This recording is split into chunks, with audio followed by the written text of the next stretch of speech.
Hello, welcome back once again to the concluding part of writing a research paper.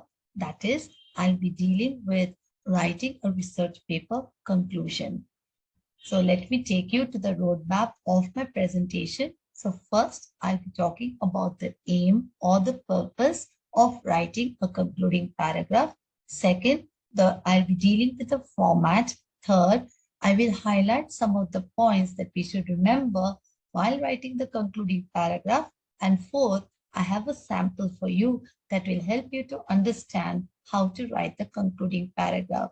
So let us start with first point. So here I'll be talking about why should we include the concluding paragraph. So the concluding paragraph is included in order to summarize the ideas that we have already stated in the research paper. Secondly, we have to also create a strong final impression in the minds of the readers.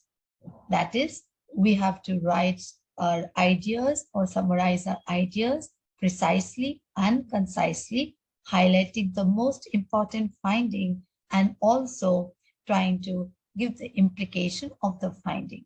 Second, we have to lead the readers towards further research. This can be done by pointing out the limitation of a research paper and also thereby giving ideas to the readers of what kind of research can be done in future.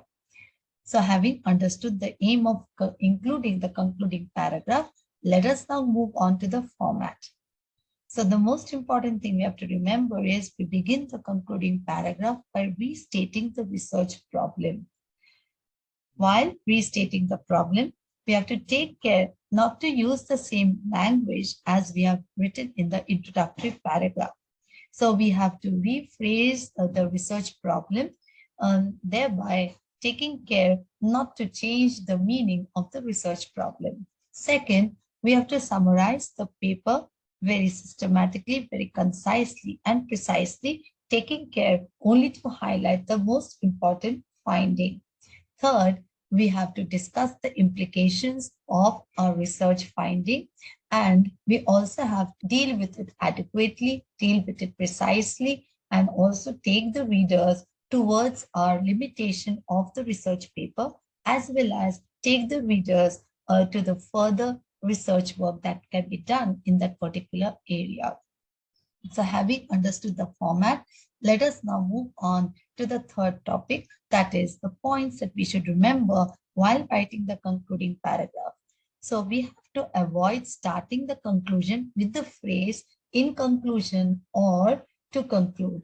Now, when we begin with the phrase in conclusion or to conclude, it sounds a little repetitive because we are already using language in such a way so that it is very clear to the readers that we are concluding a research paper. So it is, in fact, I would say it is redundant, and moreover, it appears to be unsophisticated. And this signpost is therefore not required when we are writing the concluding paragraph. Second, we have to avoid introducing new ideas. Most of the time, researchers tend to make this mistake by introducing new ideas in the concluding paragraph. But this can be rather confusing for the readers because we have not dealt with this particular idea in a research paper earlier in the introductory paragraph and also in our experiment that we have conducted. And so therefore, there is no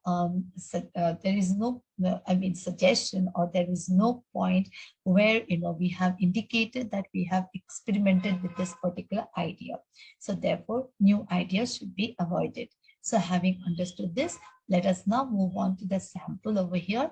So here in the sample, I'll read the first sentence. The aim of the present study was to find out the attainment of syntactic maturity of L2 learners' speech and writing, and to find out how task design could have an impact on the results. Now here, I have not used the phrase in conclusion or to conclude, but still it is quite clear that I'm writing the concluding paragraph of the research paper. Then I have said over here, I've highlighted the most important finding. Before that, I have said task was designed following Prabhu's initiation of the procedural or task-based syllabus. I have said this because throughout my research paper, I have taken Prabhu's concept of designing a task, and therefore it is a very important, acknowledgement that I should indicate in my conclusion as well. Third, I have pointed out the most important finding, that is the comparison of the two modes indicated that the complexity is more in L2 learner's speech than in writing. It appears that task design definitely had an impact on the spoken mode of production. So here I am highlighting the most important finding, and I'm also talking about the implication of this finding. Learners who are generally shy and are afraid to speak in the presence of an audience were able to gain confidence and perform better. This does not mean that learners' performance in written text was not satisfactory. It merely indicates that they were able to produce more complex sentences in speech than in writing. Further, the study analyzed only the attainment of syntactic complexity of the learners and did not take into account the attainment of the lexical complexity. So here I am pointing out the limitation of my research. Further, I have said probably an analysis of this area could provide with the result that writing is more complex than speech. So here I'm talking about what kind of research can be taken further by the readers. Further studies in this area are required to find out the nature of complexity difference in speech and writing. So this is the way a concluding paragraph should be written. Having understood how to write the concluding paragraph, I thank you all for your patient listening. I hope you have understood the concept. In case you have any difficulty, you can always mention in the comment section. I will definitely respond to your queries. Thank you once again.